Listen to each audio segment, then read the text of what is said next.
Hoje eu quero compartilhar com vocês uma palavra abençoada. Na verdade, é o primeiro episódio de uma série que eu intitulei Uma Questão de Fé. Uma questão de fé. Deixa eu te fazer uma pergunta aqui, né? Você crê que Deus existe? Crê?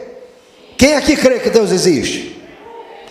Até o diabo crê. Será que é essa a fé que Deus quer que a gente tenha? Até o diabo crê que Deus existe.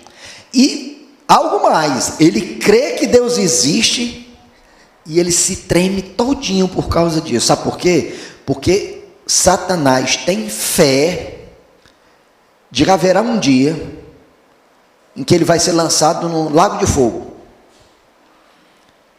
Ele já está plenamente convencido, até porque isso aconteceu no passado, que ele já foi derrotado. Então ele já sabe, ele já foi derrotado, ele já é derrotado. Então ele está só aguardando o dia de ser lançado no lago de fogo, só isso, está só aguardando. Então nós precisamos ter muito cuidado para não ser o tipo de crente que tem a fé do diabo. Diga isso para a pessoa que está do seu lado: não tenha a fé do diabo. E aí talvez você se pergunte: pastor, agora bugou. O diabo tem fé? Não só tem, como ele treme, é o que diz a palavra, né? O primeiro episódio da série, inclusive, é intitulada Uma Fé Viva. Então diga para quem está do seu lado: tenha uma fé viva. Fé viva é a fé de Deus, queridos. É a fé que vem de Deus, é dom de Deus, tá bom? É dom de Deus para aquele que nele crê, para aquele que o busca, para aquele que deseja ser salvo, para aquele que quer ter um relacionamento com ele. Deus te dá esse presente de graça, uma fé viva. Olha o que diz Tiago, capítulo 2, 17 até 20, né? Assim também a fé por si só, se não for acompanhada de obras, está morta. Mas alguém dirá: você tem fé? Eu tenho obras. Mostre-me a sua fé sem obras, e eu lhe mostrarei a minha fé pelas obras. Você crê que existe um só Deus? Muito bem. Até mesmo os demônios creem e tremem. Insensato, quer certificar-se de que a fé sem obras é inútil? E aí ele vai destrinchar os heróis da fé, né? Vai destrinchar a maneira como a fé operou na vida de muitos homens. Nós vamos deixar isso para cenas dos próximos capítulos, né? Vão ser próximos episódios, não vou me alongar nisso, mas eu quero destacar aqui que se existe uma fé que é morta, existe uma fé que é viva. O que é uma fé morta? É uma fé que não age. É uma fé que só acredita que Deus existe. É a fé do diabo. É a fé morta. E aí eu quero destacar para vocês um aspecto. Fé é dom de Deus. Mas que fé? A fé morta é dom de Deus? Não. A fé morta é consequência do nosso raciocínio. Essa é uma fé morta, né? O diabo crê, mas a fé dele é morta. A fé dele não pode gerar salvação. A fé dele não pode gerar santificação. A fé do diabo não pode gerar ordem. Não pode, porque é uma fé morta. É uma fé sem obras. Mas aquele que crê em Cristo tem uma fé que se manifesta por meio das obras. Eu não sei se vocês sabem disso, né? O pessoal tem criticado muito alguns pastores revisionistas, né? Nós precisamos rever a Bíblia. Isso não é novidade não, viu? No período da Reforma Protestante, alguns dos reformadores tentaram fazer isso. Não, olha, vamos fazer o seguinte: eu acho que junto com os deuterocanônicos, a gente também tem que tirar outros aqui. O livro de Tiago é um, o livro de Tiago não é canônico não, tira o livro de Tiago. Porque eles não conseguiam lidar com o fato de que nós precisamos sim praticar obras. Precisamos praticar obras. Efésios capítulo 2, versículo 8, Alguém lembra o que é que diz lá? Porque vocês são salvos pela graça, mediante a fé, não por obras, para que ninguém se glorie. E aí o pessoal fincou nisso para poder travar uma guerra contra a igreja medieval, né? Que era uma igreja que dizia que a pessoa só poderia ser salva se ela praticasse boas obras. Aí eu te pergunto, quem dos dois estava certo? A igreja medieval, que dizia que para ser salvo tinha que ter boas obras, ou a igreja reformada naquele tempo, que dizia, não, é só pela fé, só pela fé. E aí? Como é que você explica isso quando lê Tiago? Como é que você explica isso? Então é isso que eu quero comentar hoje com vocês. Sabe, queridos, de fato, Efésios 2:8 deixa muito claro, somos salvos pela fé, não por obras, para que ninguém se glorie. Somos salvos pela graça, mediante a fé, não por obras, para que ninguém se glorie. Só que tem uma vírgula, porque somos criação de Deus, realizada em Cristo, para praticarmos as boas obras que Ele próprio preparou para que nós as pratiquemos. Então, na verdade, não são as obras que nos salvam, ou seja, o pessoal desse time aqui estava errado, né? Estava errado. Por outro lado, o pessoal desse time que dizia, não, é suficiente a graça, não precisa mais fazer nada, ponto. Poxa, quando lê Tiago também fica naquela, meu Deus, e aí, como é que vai ser? Então esse aqui também estava errado, por quê? Porque não continuava além da vírgula.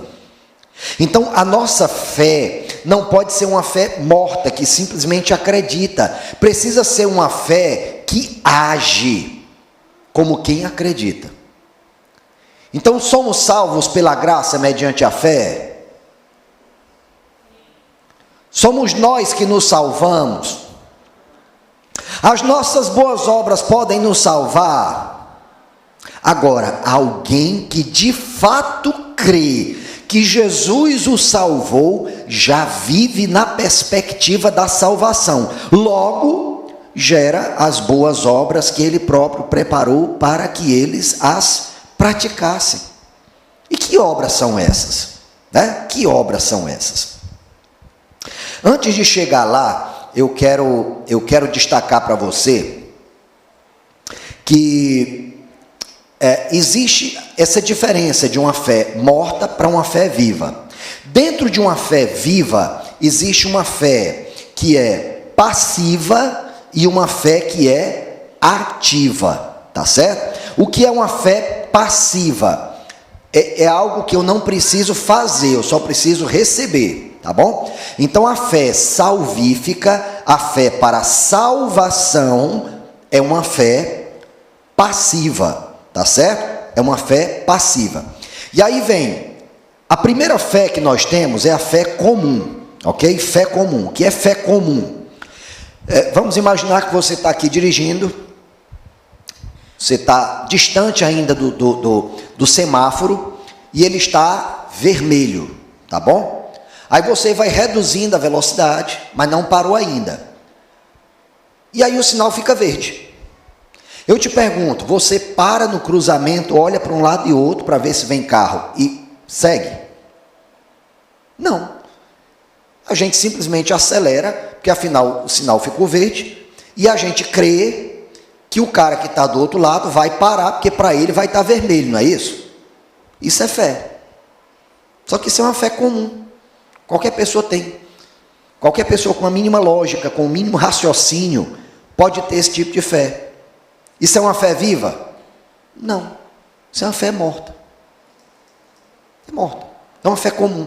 É uma fé que qualquer pessoa pode ter. Não precisa ter relacionamento com Deus para ter esse tipo de fé. Não precisa receber salvação para ter esse tipo de fé. Não precisa. É a fé do diabo. Também, né? Não estou dizendo que quem faz isso é do diabo, pelo amor de Deus, viu? Mas a fé do diabo é esse tipo de fé, uma fé morta.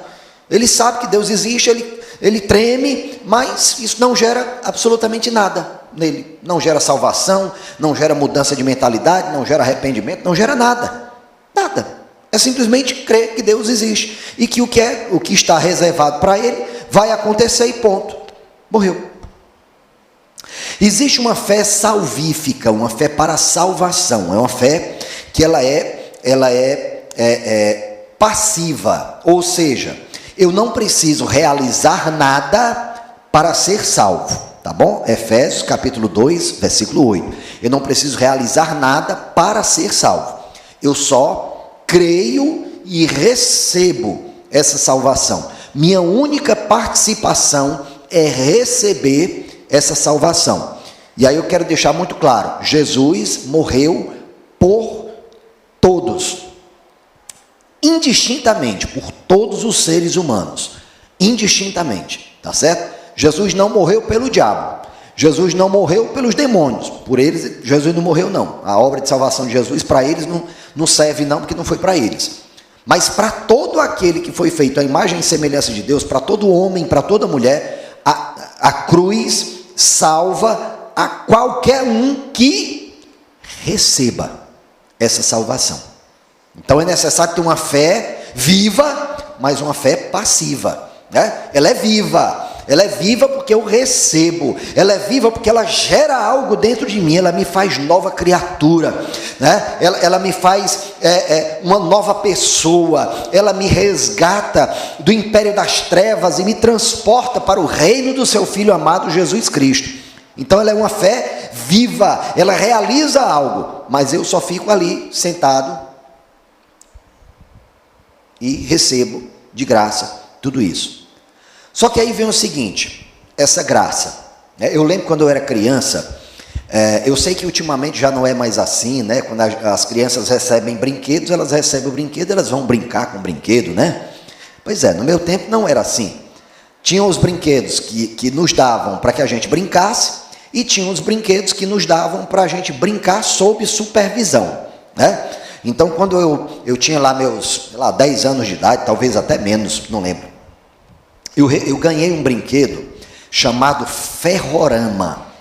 Alguém já ouviu falar, né, de uma das fábricas mais famosas na época? Hoje pouco se fala dela, Estrela, né? Antigamente dizia, o meu brinquedo é da Estrela. Né? Era ostentação. Aí comprou um brinquedo da Estrela, Ferrorama. Então o Ferrorama eu só brincava com ele 2 vezes por ano, nas férias. Meu pai tirava lá do guarda-roupa, sabe do maleiro do guarda-roupa? Fica lá em cima, criança não pode acessar. Aí tirava o brinquedo, eles montavam o brinquedo. E o que eles me permitiam fazer era ligar a locomotiva e ficar olhando. Oh, não pega não, tu vai quebrar. Era assim o brinquedo. Aí o brinquedão, né? Para que serve? Só que eu preciso ser honesto com vocês, minha gente. Todo brinquedo que eu ganhava, eu ficava curioso para saber o que tinha dentro. Aí eu entendo a supervisão, sabe? Eu ficava curioso quando pensava que não. Eu olhava o que tinha dentro, depois eu não sabia montar o brinquedo de volta. Acontecia isso. Mas eu estou contando essa história para vocês porque quando nós somos salvos, nós recebemos de Deus um presente, fé. Aí nós pegamos o presente, embalado no papel de presente, colocamos ele lá numa prateleira bem alta, no maleiro da nossa vida, no maleiro do nosso coração, e deixamos lá para lembrar, eu lembro do dia que eu entreguei minha vida a Jesus, foi um dia tão abençoado, eu senti uma presença de Deus, e fica lá na parte de cima da prateleira, só serve para a gente lembrar que foi salvo, e mais nada. Mas foi para isso que Deus nos deu essa fé, foi para isso que Ele nos deu essa graça, para a gente botar em cima de uma prateleira e ficar esperando a morte chegar, porque tem muito crente que age desse jeito, fui salvo, agora eu vou ficar só esperando o dia que Jesus vai me resgatar desse mundo horroroso, desse mundo de pecado, desse mundo de trevas, vou para o céu, e não faz nada com essa fé. Sabe, queridos, quando nós lemos os evangelhos, nós percebemos que não é assim. Não é assim. Então, se nós temos uma fé salvífica, o terceiro, nós temos que ter uma fé operante. O que é uma fé operante? está lá no mesmo Efésios, capítulo 2, versículos 9 e 10. É só continuar a leitura. Só continuar a leitura. Somos salvos pela graça, mediante a fé, não por obras, para que ninguém se glorie, porque somos criação de Deus, realizada em Cristo, para as boas obras que Ele próprio preparou para que nós as pratiquemos. Que boas obras são essas, minha gente? Que boas obras seriam essas? Deixa eu explicar outra coisa para vocês que muito crente não consegue entender e por isso não consegue agir por fé, né? A gente, quando olha para Deus, a gente compara Deus conosco, né? Então o que é que acontece? Hoje, vamos imaginar que hoje de manhã você acordou, pai, não sei, acordei hoje com uma vontade de comer uma tilápiazinha frita, lá no Ximenes. Estou ganhando nada do Ximenes não, viu? É só porque a tilápia de lá é boa mesmo. Lá no Ximenes, vamos comer uma tilápia lá. Vamos imaginar que você acordou hoje desse jeito. Aí amanhã a gente acorda, não sei o que é que aconteceu, hoje eu sei não estou com vontade de comer nada hoje, estou abusado hoje. Quer tapioca? Não quero tapioca não. Quer ovo? Não, também não quero ovo não. Quer um croissant? Não sei, não quero croissant. Quer peia? Né? Tem pai que diz isso, quer peia? Às vezes a gente acorda desse jeito e a gente imagina que Deus é assim, né? Que Deus chegou um dia, rapaz, não sei, olhei aqui para o João Paulo, eu estou com vontade de abençoar o João Paulo, não sei, se o João Paulo orar e me pedir, eu abençoo ele, mas se ele não orar, eu não vou abençoar, estou esperando por ele. Tem gente que imagina que Deus é assim, que tem dia que acorda de bom humor, tem dia que se acorda de mau humor, não sei, hoje eu não quero, estou com vontade de dar uma doença para alguém hoje, deixa eu escolher alguém aqui, para quem é que eu vou dar? Ah, pensou Deus fazendo isso? Sei não, fulano de tal está muito feliz, estou incomodado com a felicidade dele, vou dar um câncer para ele. Tem gente que imagina Deus dessa maneira. E aí, né, imagina Deus dessa maneira, e aí bota um nome bonito nisso, que é um ato de profunda incredulidade. Ele bota um nome bonito. Soberania de Deus. Deus é soberano. Ele faz o que quer. Fulano está doente porque Deus quer. Fulano se separou porque Deus assim o quis. Que conversa é essa? Que conversa mole é essa? Queridos, Deus é soberano, mas Ele também é imutável. Você pode dizer isso para a pessoa que está do seu lado? Ele é soberano, mas Ele é imutável. Deus não é homem para que minta, e não é filho do homem para que se arrependa. Ele não diz uma coisa aqui e depois diz acolá. O que ele declara na soberania dele. Ele assim o quis. Só que diferente de nós que somos mutáveis, diferentes de nós que escolhemos, né? Porque a gente faz preferências, né? A gente tem as preferências da gente, né? A gente tem as preferências da gente. Tem gente, não sei, antipatizei fulano de tal, não sei, meu santo não bateu com dele. Tem gente que pensa que Deus é assim. Deus não é assim, queridos. Ele é imutável, ele é imparcial, ele é justo. Ele é justo. Então, para Deus, pau que dá em Chico, dá em Francisco. Conhece esse ditado? Ele é imparcial, ele é justo, ele é santo, ele é perfeito, ele é imutável. Só que eu quero te contar outro segredo. Diferente de nós que estamos no tempo e espaço, Deus não está no tempo e espaço. Ele está na eternidade. Na verdade, Ele é o Criador da eternidade, né? Então, se Ele é o Criador da eternidade, e Ele não é homem para que minta, nem filho do homem para que se arrependa, quando Ele abre a boca e Ele fala, o que Ele fala, a palavra dEle repercute para a eternidade, ecoa na eternidade. Então, quando Deus disse, isso é bom, e lá em Gênesis está escrito, Deus criou o homem e viu que isso era bom. né? Deus olhou para o homem e disse: não é bom que o homem esteja só, criarei para ele alguém que o corresponda. E criou a mulher. Logo quando Deus criou o homem, ele viu que o homem era bom, viu que a mulher era boa, né? Não boa no sentido inerente ao homem, inerente à mulher, né? Mas a criação dele era boa. Ele criou o homem para ser um ser bom, ele criou a mulher para ser um ser bom. Foi para isso que ele criou. Então tudo aquilo que contrasta com o que Deus decretou desde a eternidade, que a criação seja boa, que o homem seja bom, que a mulher seja boa, tudo aquilo que contraria aquilo que o Senhor já decretou, é desordem. Eu te pergunto, Deus é um Deus de desordem? É de desordem? Não. Ele é justo, ele é santo, ele é bom, ele é um Deus de ordem. Então, se algo ou alguém que está em desordem se aproximar de Deus, só tem duas alternativas. Ou esse algo ou alguém será fulminado, morre imediatamente, ou ele vai ser aperfeiçoado. Só tem essas duas alternativas. Ou ele morre, ou ele é aperfeiçoado.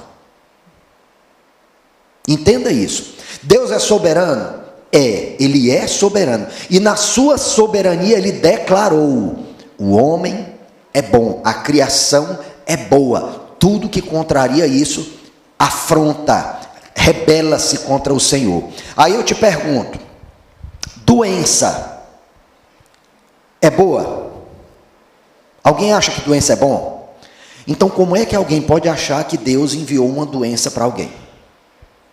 Como é que alguém pode acreditar numa coisa dessa? Está faltando fundamento na palavra. Está faltando fundamento de reconhecer quem Deus é. Está faltando compreender o caráter de Deus, que Deus é bom. Não pode vir coisa ruim de alguém que é bom. Não pode vir desordem de alguém que é ordem. Não pode vir defeito de alguém que é santo. Como é que Deus vai mandar doença para alguém? Aí eu quero te explicar. Mas pastor, eu li o livro de Jó. Então se você leu o livro de Jó, você deve ter percebido que Deus permitiu. Permissão é diferente de desejar, né? Deus não deseja que ninguém fique doente. Deus não deseja que ninguém seja pobre, tá bom? Lamento te dizer, você que romantiza a pobreza, tá certo? Eu lamento te dizer que você está completamente errado, que você não está, de forma nenhuma, glorificando a Deus quando glorifica a pobreza. Lamento te dizer. Ai, mas Jesus era pobre. Era não, querido, ele se fez pobre. E te digo outra, se o seu conceito de riqueza é posse de bens, você é o pior dos miseráveis. Se você acha que riqueza é posse de bens, repito, você é o pior dos miseráveis. Precisa se arrepender. Romanos 12, 2. Né? Não se amolde aos padrões desse mundo, mas transforme a vossa mente para que sejam capazes de experimentar e comprovar a boa, perfeita e agradável vontade de Deus. Precisa ir lá para Romanos 12, 2. Tem que se arrepender, mudar de mentalidade. Peraí, não é isso que é riqueza, não. Não é posse de bens, não. Pobre do homem que só tem bens. Pobre do homem que só tem bens. Então é preciso compreendermos que esse Deus imutável deseja nos abençoar, deseja que nós tenhamos ordem. Não é só crer que Deus existe, é necessário mais. Amém? Não é só crer que Deus existe, é necessário mais.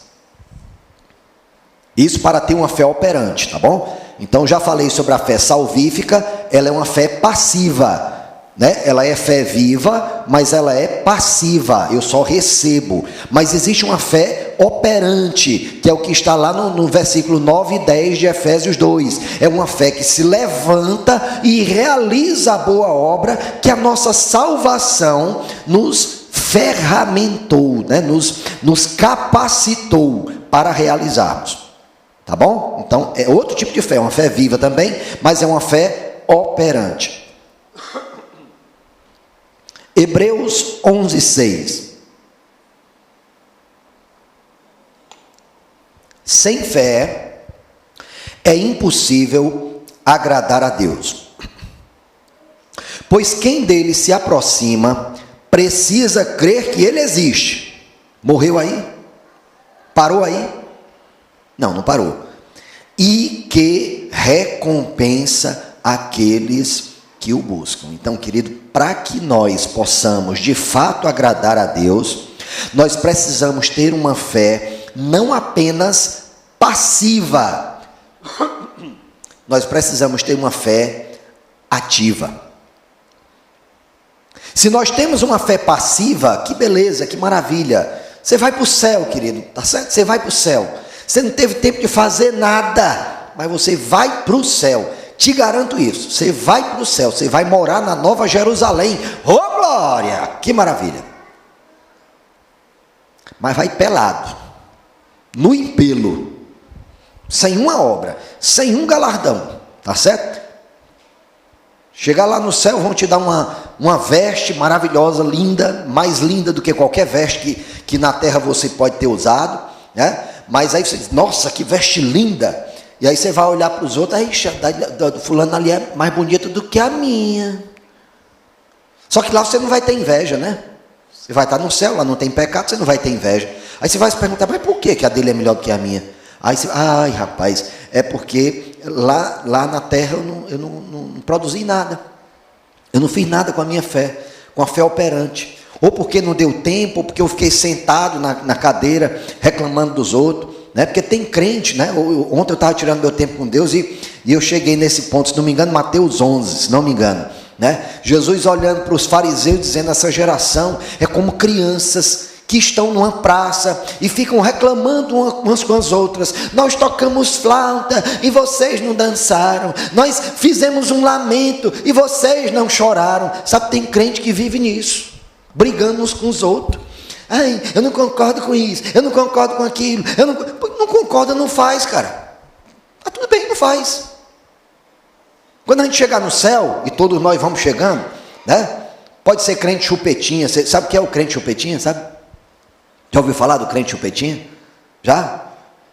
É aquele crente que é bebezinho, ele quer continuar bebezinho pro resto da vida. O crente, me dá minha chupetinha, pastor, eu quero minha chupetinha. Ele não está disposto a crescer, ele não está disposto a se desenvolver, ele não está disposto a amadurecer. Queridos, fé é dom de Deus. Deus nos dá uma medida de fé, mas Ele também diz que a nossa fé cresce. E quem é o responsável por fazer essa fé crescer? É Deus? Eu te digo que não. Eu te digo que a nossa atitude diante das circunstâncias que nós temos que passar. Dia de quinta-feira é o meu descanso, eu vou lá para Rafael Arruda, né? Tirar um tempo de descanso, lá às vezes não tem internet, eu vou para os matos, vou capinar um lote de terra. Outro dia eu cheguei lá, estava querendo plantar um pé de cajarana, o mato estava dessa altura aqui, né? Que é meu sogro sozinho que cuida de lá. Aí eu disse, não, vou plantar esse negócio aqui, eu vou aproveitar e vou capinar essa área todinha aqui. Peguei uma enxada, capinei o bicho todinho, juntei aqui a trouxeira toda, né? Plantei. Mas aí eu fico pensando, a próxima vez que eu vier eu quero fazer tal coisa. Tinha uns pés de jurema lá, que ele está querendo tirar para plantar umas outras plantas. Eu vou tirar esses pés de jurema, que eu sei que ele não vai ter tempo de fazer isso.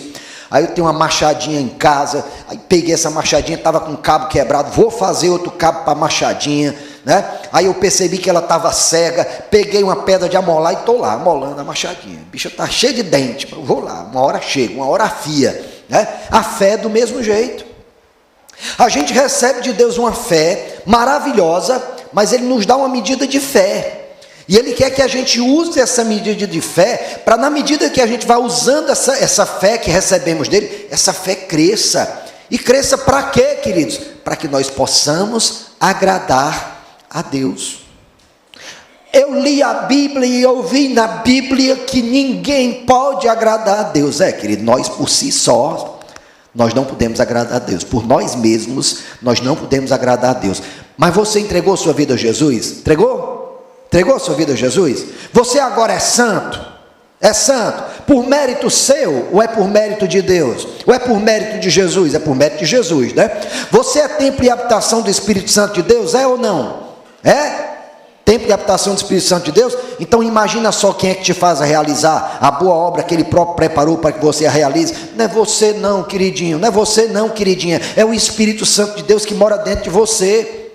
Só que o Espírito está sujeito ao profeta. O Espírito Santo não vai fazer nada com ninguém se essa pessoa não quiser. Tem muita gente aí que fica vendo alguns irmãos pentecostais, que às vezes são um pouquinho mais fervorosos, e aí fica olhando e dizendo, meu Deus, que absurdo, para que isso? Né? Para que isso? Aí, às vezes você vai conversar com determinados irmãos também, ele diz, olha, o Espírito Santo me tomou, eu fiz aquilo, mas na verdade não fui eu, foi o Espírito Santo, eu não conseguia controlar os meus movimentos. Eu digo, então não foi o Espírito Santo. Se você não conseguia se controlar, me perdoe, mas não foi o Espírito Santo, que o Espírito Santo não faz isso com ninguém. A palavra é muito clara, o Espírito está sujeito ao profeta. Então, se você é cheio do Espírito Santo, é você que decide. É você que decide. Se você vai agir por fé, contando com a cooperação do Espírito Santo na sua vida, ou se você vai ficar sentado lá com o Espírito Santo, conversando com ele. E aí, está tudo bem hoje, Espírito Santo? Tá. E aí, não vamos fazer nada hoje, não? Ai, não sei, hoje eu estou com uma fadiga. Acho que eu não vou, não. Fulano, está vendo ali, o fulaninho está com dor de cabeça. Vai lá, bota a mão na cabeça dele lá para ele ser curado. Ai, não, Espírito Santo, vou não. E se eu botar a mão na cabeça dele e ele não for curado? Aí o Espírito Santo olha assim, mas rapaz, não me conhece mesmo, não. Se ele soubesse quem eu sou, ele teria absoluta certeza de que o meu desejo é curar essa pessoa. Só tem um detalhe, queridos. Às vezes, você vai orar por alguém e essa pessoa não vai ser curada mesmo. E aí você se pergunta, por que, pastor? É porque Deus não quis, né, pastor? Não, querido, Deus quer curar. Deus quer curar. A questão é, a pessoa quer ser curada? Que é isso, pastor? Claro que quer ser curado. Não, claro não. Claro não. Eu também achava desse jeito. Claro que todo mundo quer ser curado. Não. Uma vez, eu estava lá em casa, uma irmã me ligou, pastor, é porque tem uma amiga minha que eu queria levar lá na sua casa. Nessa época eu nem era pastor ainda, minha gente. Não era nem pastor, não. Eu quero levar uma pessoa aí na sua casa para você orar, porque ela está passando por um momento difícil. Eu, pois não, levou lá uma senhorinha, né? Tão bonitinha. Sabe aquela senhorinha que a gente diz assim, oh meu Deus, está tão pertinho de Deus, como é que eu vou orar por ela? Ela é que tinha que orar por mim, né? A gente não tem essa atitude quando vê uma pessoa mais idosa, ou então uma criancinha, a gente olha para uma criança, oh meu Deus, não pode ter pecado, né? Tão inocente, não tem pecado. Criança tem pecado? Tem, e uma velhinha também. E uma velhinha também. Eu sei que eu comecei a orar pela velhinha lá, sai agora, tá curada, não, fiz tudo, tudo. Aí não aconteceu nada. Aí o pastor Elielson, que é o pastor que fundou aqui a igreja, estava indo lá em casa, quando ele chegou, pastor, tem uma senhora aqui, rapaz, que pediu, mas eu orei e não aconteceu nada. Aí ele foi, Fabiano, bora lá, deixa eu conversar com ela. Aí ele chegou, olhou para a senhorinha, imediatamente ele teve uma palavra de conhecimento. Nós já tivemos aqui palavras sobre dons, né? Ele teve uma palavra de conhecimento e olhou para aquela senhora e ele disse, o que, que a senhora está sentindo? Ah, estou sentindo tal coisa e tal, e tal, e tal, e tal. É mesmo? E me diga uma coisa, você quer ser curada? Ela, eu quero. Imediatamente ele respondeu, e aquele rapazinho que está esperando por você na sua casa? Você não quer deixar ele não, né? Não, quero não. Eu entendo. Fabiano, prepara um cafezinho ali para a gente. Eu preparei o cafezinho, ele não orou pela mulher, e a mulher voltou para casa com o mesmo problema que ela tinha. Eu fiquei abismado, meu Deus, que desumano. Pastor, você não vai curar a velhinha, pastor? Que foi isso, pastor? Deixa de ser tão desumano.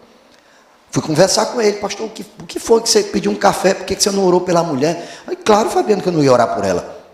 Ela não queria ser curada. Mas ela não disse que queria ser curada. Uma coisa é o que ela falou, outra coisa é o que o coração dela está dizendo. Ela não queria ser curada, porque ela gostava da situação de pecado que ela estava vivendo.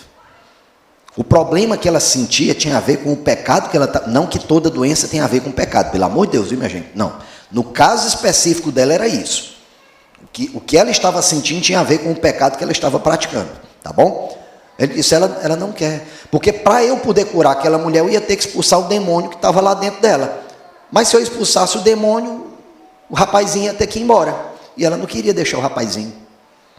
Então preferi deixar ele lá, porque é melhor deixar só um, do que um sair e depois voltar outros 7 piores, né? Então é melhor deixar ela só com um, do que a situação piorar para ela. Aí eu me toquei, rapaz, sabe que com relação à doença é do mesmo jeito?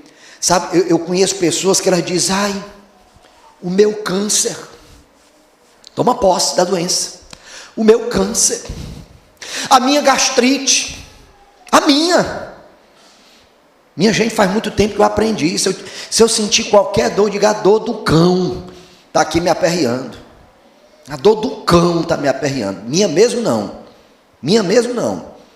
Então, se porventura você estiver sentindo uma unha encravada, pode dizer, a unha encravada do cão, vai encravar o chifre do cão e não o meu pé.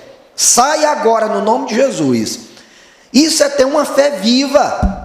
É tomar posse do que a palavra de Deus diz. Presta atenção no que eu vou ler aqui para você. Lê não, porque esse versículo já tem decorado, todos eles. Já se tornou realidade aqui na minha mente. E sempre que eu passo por uma situação, eu lembro disso e declaro isso. Jeremias 29:11. Né? Sou eu, isso Deus falando, sou eu que sei dos planos que tenho ao vosso respeito.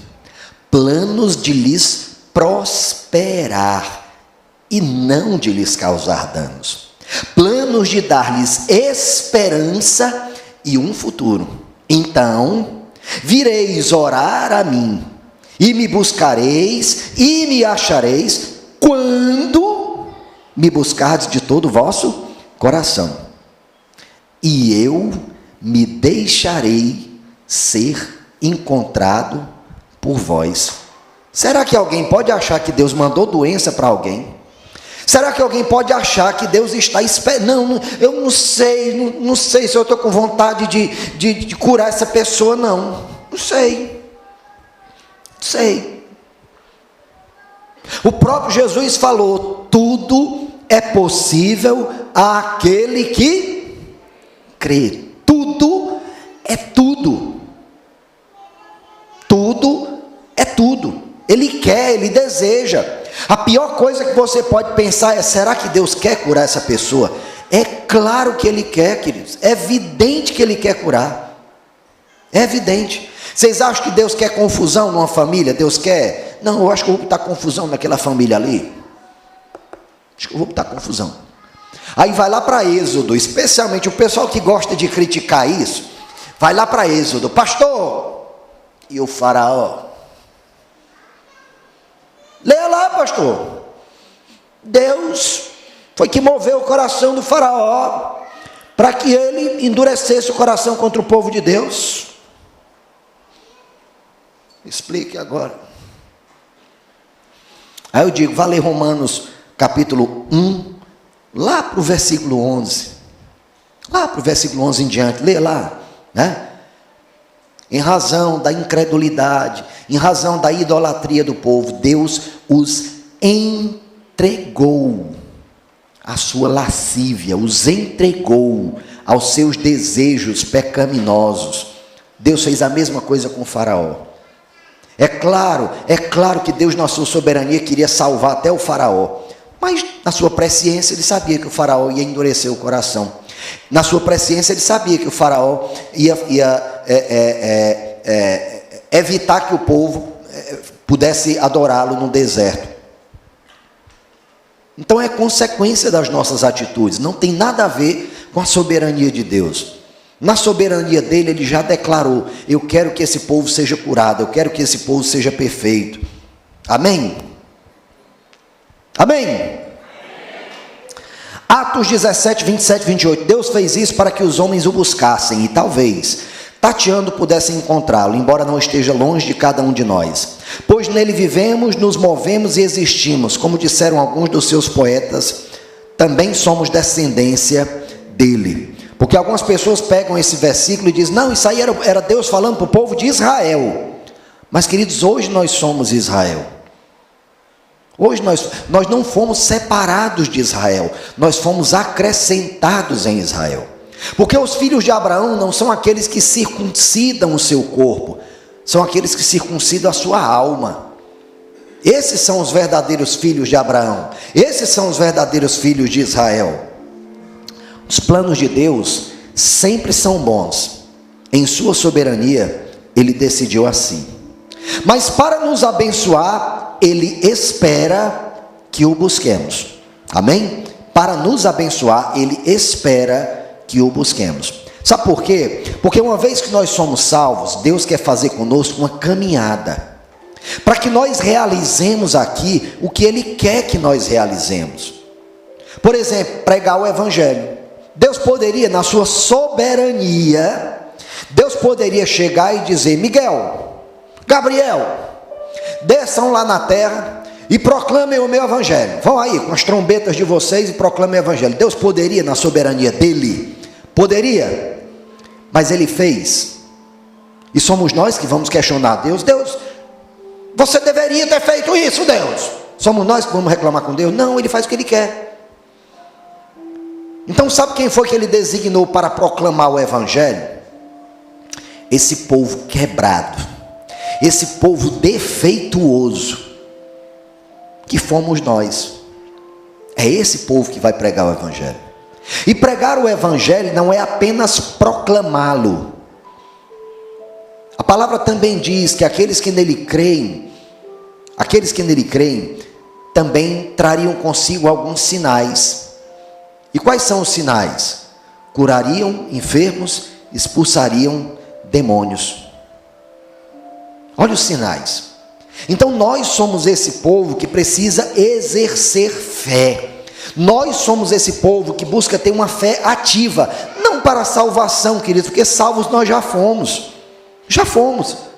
Nós precisamos exercer fé para a glória de Deus. Quem aqui esteve ontem no Paz Woman? Você foi impactado impactada, né? Com o testemunho da Olinda? Eu também fui. Eu fui curado por aquele testemunho, curado, na minha fé, na minha alma, eu fui curado. Tem outras pessoas aqui que também foram curados com aquilo. Durante o período da pandemia, nós passamos por uma provação muito difícil, né? Teve um irmão nosso em Cristo que, cara novo, 20 e poucos anos, né? Profissional da saúde, já tinha sido vacinado, né? E nem tinha virado jacaré. No tempo o pessoal dizia que se tomasse a vacina virava jacaré, né? Nem virou jacaré, estava tudo bem com ele, né? A gente soube que ele tinha positivado para a Covid, mas perguntei para ele, fiz uma chamada de vídeo com ele, está tudo bem contigo? Está tudo maravilhoso, pastor, está tudo bem, está tudo em ordem e tal, está tudo bem. Quando foi no dia seguinte, fui bater no hospital com 80% do pulmão comprometido.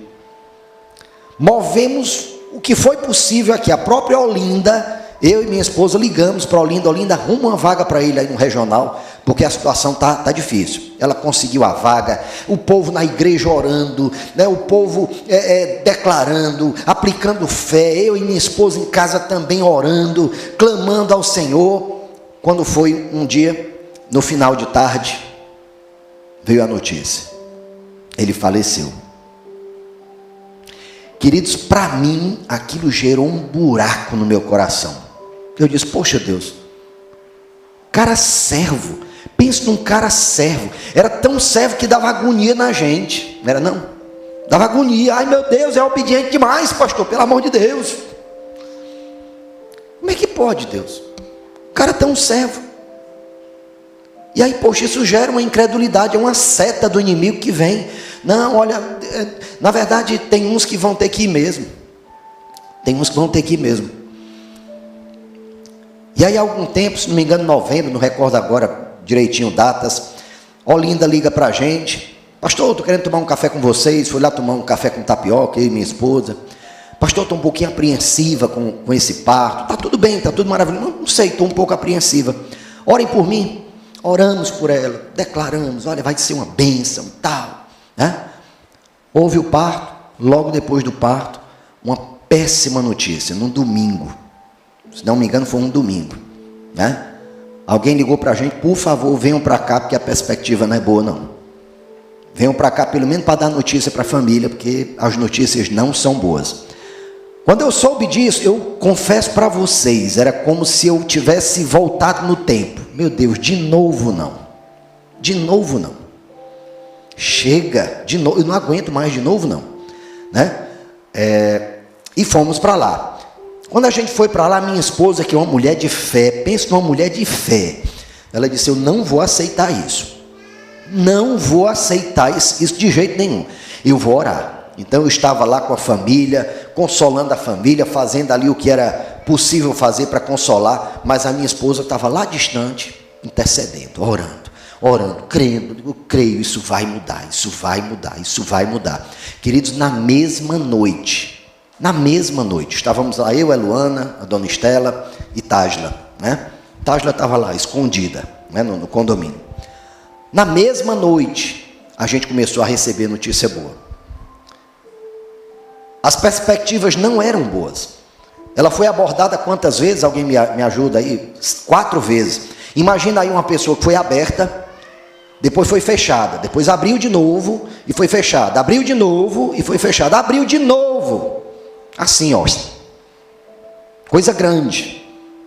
Coisa grande. Os médicos dizendo, rapaz, não tem jeito, não, a gente vai tentar por ela porque é nossa colega de trabalho, mas aqui já não tem mais o que fazer. O próprio esposo que estava acompanhando ela disse, pastor, eu já via o corpo dela como um cadáver.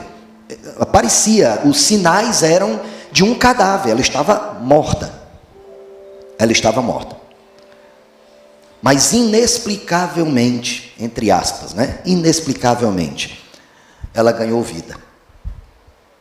Alguns dias depois, o médico foi visitá-la, o médico que acompanhou todo o burburinho foi visitá-la, e ela estava andando. E o médico disse, você está andando? Estou andando. Ela mesma não lembrava de nada. O sofrimento foi para quem estava perto dela, mas ela mesma não lembrava de nada. Ela hoje conta o testemunho com base no que as pessoas falam para ela, porque ela não sentiu nada. E anteontem a gente estava lá na casa dela e ela disse para a gente, pastor, eu quero lhe dizer uma coisa. Você lembra que eu estava apreensiva? Eu lembro, você estava apreensiva. Pois é, eu pedi a Deus, Deus, eu só quero voltar para casa com saúde. É só o que eu peço. Quero voltar para casa com saúde. E foi exatamente isso que Deus fez por ela. Ela passou por uma situação terrível, para todo mundo foi terrível, terrível. Ela mesma não lembra de nada e ela goza de perfeita saúde na casa dela. Mas o que ela passou curou pessoas que já creem em Jesus. Eu sou uma delas, que foi curado na alma, que foi curado na fé por causa do que ela passou. Mas não só isso, tinham pessoas que estavam vivendo uma fé morta, a fé do diabo, médicos muito envolvidos com a ciência, que, sabe, não criam em Deus, e porque viram o que viram, não só passaram a crer, como já foram inseridos lá dentro dos grupos de WhatsApp, os médicos incrédulos orando para que ela se recuperasse. Olha que milagres aconteceram, porque Deus permitiu, Deus não mandou isso para ela. Quero deixar claro isso para vocês. Nunca foi desejo de Deus que ela passasse por isso. Nunca foi desejo de Deus. Mas Deus permitiu que ela passasse por isso, para que Ele fosse glorificado. Então, queridos, ainda que nós tenhamos que passar por dificuldades, você tem que ter absoluta certeza da sua vitória. Amém? Absoluta certeza da sua vitória. Amém? Aleluia. Tenha uma fé viva, pratique a sua fé. Vamos ficar de pé? Para parecer que eu estou encerrando. Vamos ficar de pé? Eu tenho 4 conselhos para te dar para você ter uma fé viva. Você quer ter uma fé viva? Primeira coisa, conheça a palavra de Deus. Conheça a palavra de Deus. Se nós não estivermos cheios da palavra de Deus, a gente não tem como gerar uma fé viva. Estão me ouvindo bem? Estão? Se puderem baixar os instrumentos, eu estou ouvindo os instrumentos muito alto. Primeiro, conheça a palavra. Se você não conhecer a palavra, se você não conhecer Jeremias 29:11 e seguintes, você vai permitir algum pensamento que não é condizente com a palavra. Então, conheça a palavra. 2, medite na palavra. Meditar na palavra é permitir que a palavra gere vida dentro de você.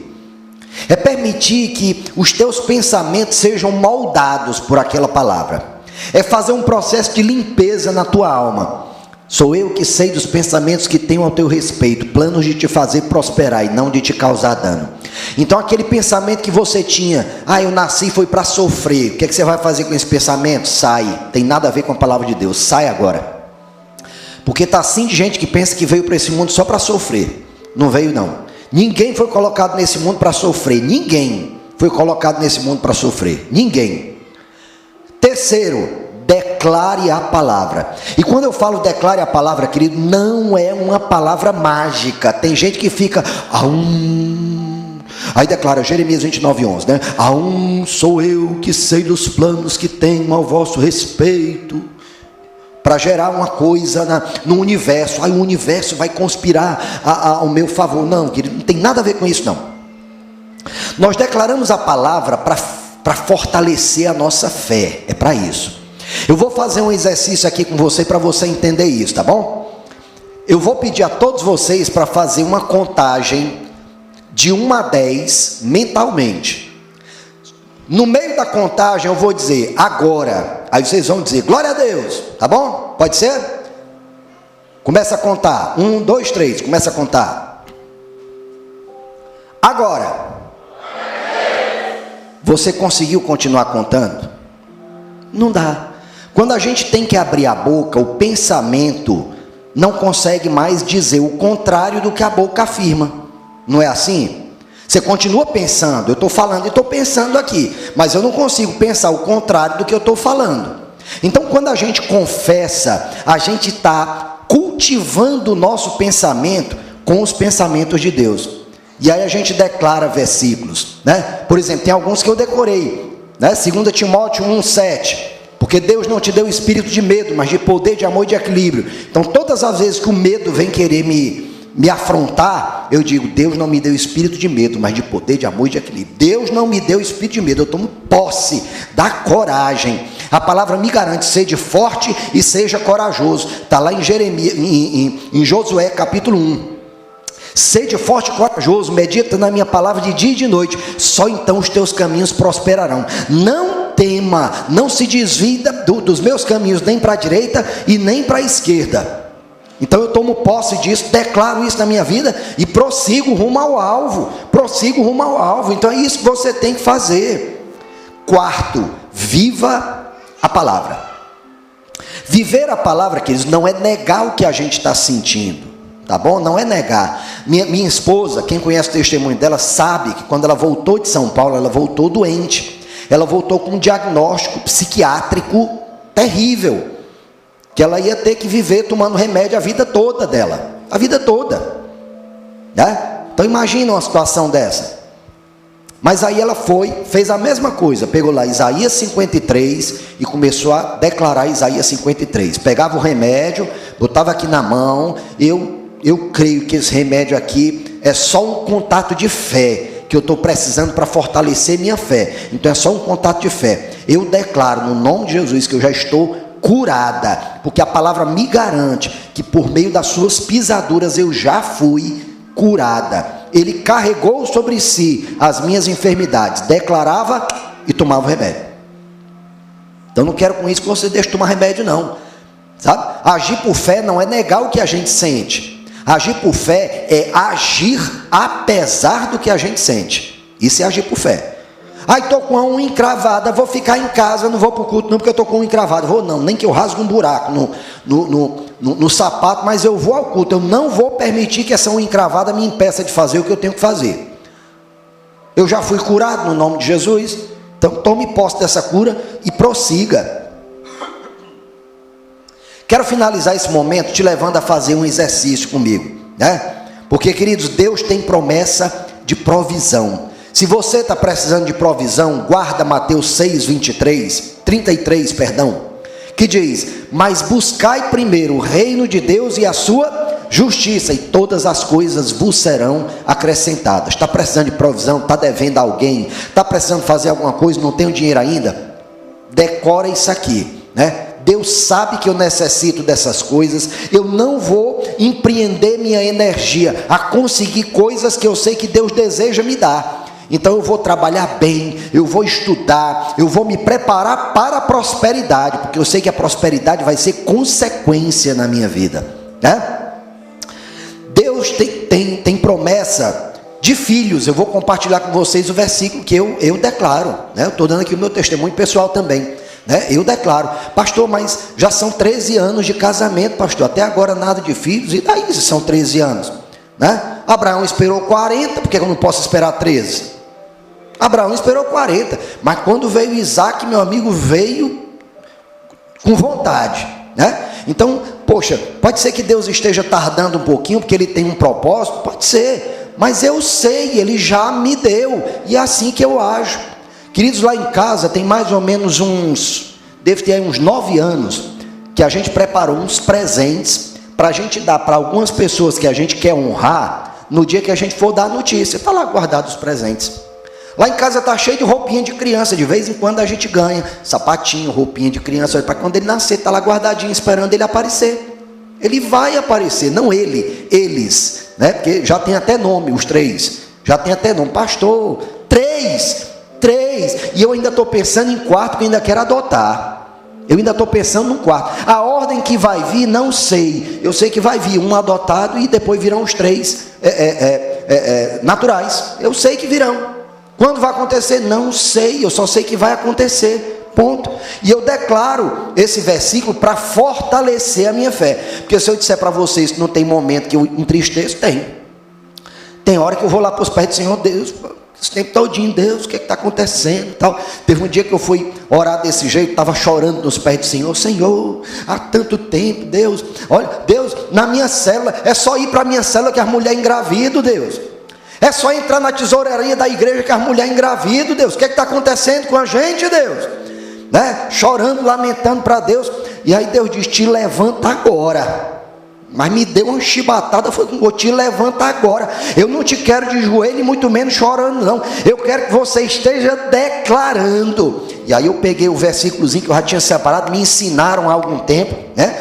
Peguei o versículozinho e começo a declarar. Quando porventura a fé enfraquece, eu vou lá e declaro. Olha o que é que diz aqui, Êxodo 23:26, né? Olha o que diz aqui: em sua terra nenhuma grávida perderá o filho, nem haverá mulher estéril. Farei completar-se o tempo de duração da vida de vocês. Então, querido, se a gente chegar com 100 anos de idade, a gente ainda tem Tasla 20, eu 30, né? Se a gente chegar com 100 anos de idade, Deus disser: pronto, chegou 100 anos, agora vocês estão achando impossível, agora que está impossível mesmo, agora eu vou dar para vocês o filho. Mas Deus, 100 anos, e se eu quiser dar 150 anos para vocês, eu não sou Deus? Eu não sou Deus? Se Caleb tinha 80, tinha o mesmo vigor quando tinha 40, por que eu não posso dar o mesmo vigor para vocês com 100? Se eu sou o dono do tempo, por que eu não posso acrescentar tempo a vocês? Levei uma chibatada de Deus, foi com gosto de gás. Então, quando eu fico meio entristecido com isso, eu vou lá e declaro, e eu te aconselho, faz a mesma coisa. Deus tem promessa de paz, né? João 16:33, tenho-vos dito isso, para que em mim tenhais paz. No mundo tereis aflições, mas tende bom ânimo, eu venci o mundo. Deus tem promessa de vida abundante. João 10:10, o ladrão veio senão para roubar, matar e destruir. Eu vim para que vocês tenham vida e a tenham abundantemente. Deus tem promessa de sabedoria, está lá em Tiago, capítulo 1, versículo 5. Aquele que não tem sabedoria, peça a Deus, que dá liberalmente, peça porém sem duvidar. Porque aquele que duvida é como a onda do mar, jogado de um lado para o outro, é instável em tudo que faz. Não pense tal pessoa que receberá coisa alguma do Senhor. Vocês já perceberam que eu decorei, não foi? Por que eu decorei? Porque eu também tenho dificuldade nessa área. Então eu decorei para que na hora que eu fosse titubear no pensamento, eu lembre disso. De jeito nenhum, eu já pedi sabedoria a Deus. Deus me falou, vai ser isso aqui. Ponto. Ponto. E Deus vai honrar o que eu fizer. Ponto. Deus tem promessa de proteção. Se você fizer do Altíssimo seu refúgio, nenhum mal o atingirá. Desgraça nenhuma chegará à sua tenda. Aleluia. Você crê nisso? Pois aplauda ao Senhor.